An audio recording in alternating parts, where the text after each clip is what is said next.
विकासशील देशों में मानव पूंजी की समृद्धि तो बहुत तेजी से हो रही है, किंतु उनकी प्रति व्यक्ति वास्तविक आय की वृद्धि नहीं है। वास्तविक आय का मतलब ही यही होता है, हमने कमाया मान लो कि 90,000, महंगाई में चला गया हमारा 50, तो कितना बचा 40। अगर महंगाई बढ़ गई चला गया 60, तो बच गया 30। समझ रहे? तो वो वास्तविक आय जो हमारे पास है। तो इन दोनों की तुलना करके ही हमें पता चलता है कि वास्तव में हम कितना पाते हैं। एक ओर जहाँ प्रवाहित उच्च आय उच्च स्तर पर मानव पूंजी के सृजन का कारण बन सकती है, तो दूसरी ओर उच्च स्तर पर मानव पूंजी निर्माण से आय की समृद्धि की सहायता मिल सकती है। भारत ने आर्थिक समृद्धि में मानव पूंजी के महत्व को समझ लिया था, बहुत महत्व है। आएगा क्वेश्चन, क्या बात है आज बहुत डिस्टर्ब होता हूँ, मन नहीं लग रहा। क्वेश्चन क्या आता है ये मैं बता रही हूँ। भारत की आर्थिक समृद्धि में मानव पूंजी का क्या योगदान है, कैसे योगदान है। एक पहला ये क्वेश्चन आएगा, एक जो इम्पोर्टेंट क्वेश्चन आता है कि मानव पूंजी की स्रोत क्या है। That's it. यही दो क्वेश्चन आपके इम्पोर्टेंट बनते हैं इस पूरे चैप्टर से, कि मानव पूंजी के स्रोत क्या है, उसमें सब आ जाएगा डिटेल 10 नंबर के क्वेश्चन में, ठीक है। और दूसरा ये कि भारत में मानव पूंजी निर्माण की स्थिति बताइए, या फिर भारत की समृद्धि में मानव पूंजी का क्या योगदान है। भाई योगदान है भारत ही में नहीं, हर देश में होता है, ठीक।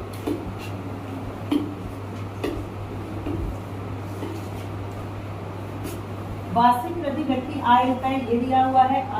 अशोधित मृत्यु दर, शिशु मृत्यु दर, जन्म के समय जीवन प्रत्याशा, साक्षरता दर, ये सारे आंकड़े दिए हुए हैं। क्या होता है ये मैं बता दूं। वास्तविक प्रति व्यक्ति आय मैंने क्या बताया, महंगाई से जो वास्तव में कितना है। अशोधित मृत्यु दर, प्रति 1000 जनसंख्या में कितने लोग मर रहे हैं। 1000 जनसंख्या में 25.1 करोड़, 1000 जनसंख्या में 25.1। जन्म शिशु मृत्यु दर यानी कि जो न्यू बॉर्न बेबी है 1 साल से पहले, वो कितने मर रहे हैं, तो प्रति 1000 जन पे 146 मर रहे हैं। जीवन प्रत्याशा कितनी है, तो 51 में कितनी थी, 36 थी, पुरुष की 37 थी, और यहाँ पे 16-17 में ये बढ़ गई है, क्योंकि स्वास्थ्य सुविधाएं बढ़ी है। तो आप यहाँ से डायरेक्ट यहाँ पे कंपेयर कर सकते हैं। शिशु मृत्यु दर जो है 146 थी, अब 33 हो गई है, क्योंकि शिशुओं के लिए कई चीजें हो गई भाई, को न मरे, ऑक्सीजन, तमाम मेडिकल सुविधाएं। ये आंकड़ा आप लोग देख लीजिएगा।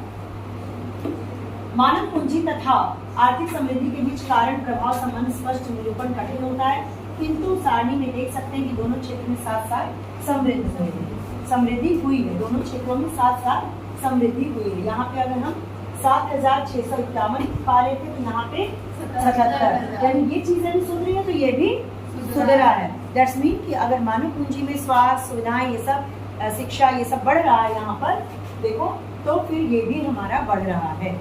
तो डायरेक्ट नहीं, यहाँ पे हम इसका अगर तुलना करते हैं तो हमें लगता है कि सारे मानव पूंजी बनने में जो चीजें आवश्यक है उसमें सुधार हो, तो प्रति व्यक्ति आय में भी सुधार हो। नेशनल एजुकेशन पॉलिसी 2020 में कहा गया है कि ज्ञान के परिदृश्य में पूरा विश्व तेजी से परिवर्तन के दौर से गुजर रहा है। Big data, machine learning, artificial intelligence क्षेत्रों में हो रहे बहुत से वैज्ञानिक और तकनीकी विकास के चलते विश्व भर में अकुशल कामगारों की जगह मशीनें काम करने लगेंगी। और दूसरी ओर डेटा साइंस, कंप्यूटर साइंस, गणित के क्षेत्र में ऐसे कुशल कामगारों, कुल मिला के अकुशल कामगार की कहीं भी पूछ नहीं होगी, बहुत कम होगी। अकुशल यानी हम कुछ भी कर सकते हैं, ठीक है, ये नहीं, किसी एक चीज में स्पेसिफिक आपको बनना पड़ेगा। जैसे इसमें दिया है ना, डेटा साइंस, कंप्यूटर साइंस, गणित साइंस, कोई भी एक, जैसे कि टीचर हैं, वो कुछ भी जब पढ़ाने लगते हैं तो कुछ भी सही नहीं पढ़ा पाते। वो एक चीज में मास्टर होना जरूरी होता है। यहाँ पे जितनी आपकी लेक्चरर मैडम लोग हैं, आप जानते होंगे, साधना मैम हिंदी की मास्टर है, मैं इकोनॉमिक्स की मास्टर हूँ, कुछ इतिहास की हैं, एक इतिहास की हैं, एक सिविक्स, तो ये मास्टर है अपने क्षेत्र में, ये स्पेशल है इसके लिए, ठीक है। तो आपको कुशल होना पड़ेगा, ये नहीं कि हम तो कुछ भी कर लेंगे, कोई नौकरी मिले, बिस्किट फैक्ट्री में मिले वहाँ चले जाएंगे, ब्यूटिशियन में चले जाएंगे, बेकिंग करने लगेंगे, कुछ भी करने लगेंगे, तो फिर आपको सही सैलरी नहीं मिलेगी। आप एक रास्ता चुनोगे, उस पर गुजरोगे, वहाँ ट्रेनिंग लोगे और वो करोगे, तो फिर आपको जीवन सफलता मिलेगी जीवन में, और आपको अच्छी सैलरी पैकेज भी मिलेगी।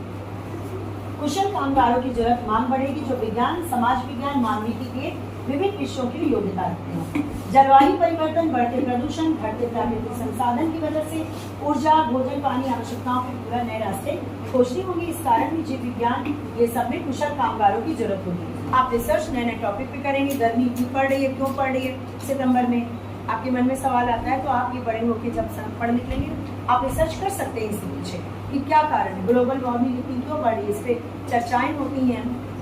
ठीक, महामारी के बढ़ते उद्भव, संक्रामक रोग प्रबंधन, न टीकों के विकास में सहयोगी, अनुसंधान यानी रिसर्च, परिणामी सामाजिक मुद्दे, बहुविषयक अधिगम की आवश्यकता को बढ़ाते हैं। ये सारी चीजें जो भी हमारे पास प्रॉब्लम्स हैं वो सॉल्यूशन जब करने चलोगे तो आपको एक कुशल कामगार बनाता है।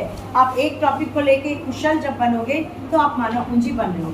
इसका बताने का पूरा यही मतलब है कि आपके पास रास्ते बहुत सारे, ऑप्शंस बहुत सारे। ठीक।